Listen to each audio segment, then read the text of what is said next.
L'EFCAM propose de former au BTS métier de l'audiovisuel avec 3 options, donc image, son et post-production.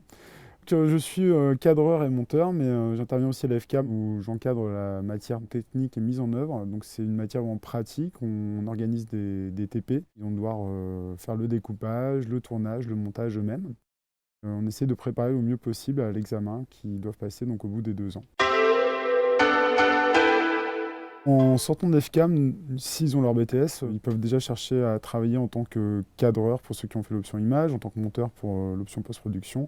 Le BTS étant un diplôme national, il est reconnu par la plupart des entreprises dans le monde de l'audiovisuel.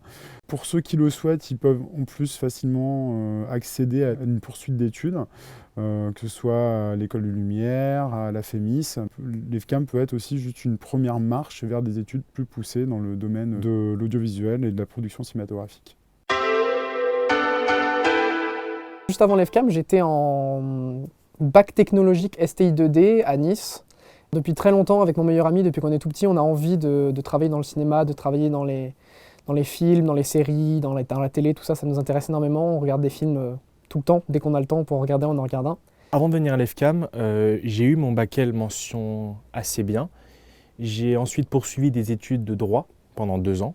Mais après ça, j'ai plus été intéressé vraiment par le droit, donc je me suis réorienté dans une filière d'audiovisuel. Je pense que ça m'a le plus attiré l'aspect créatif, l'aspect technique aussi beaucoup. Mon niveau d'études avant d'intégrer l'EFCAM, c'est un bac STMG. Ensuite, j'ai fait une année en STAPS.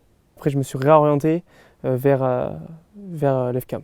J'ai choisi un BTS métier de l'audiovisuel parce qu'en fait, j'aimais beaucoup le cinéma et j'étais vraiment intrigué par ça.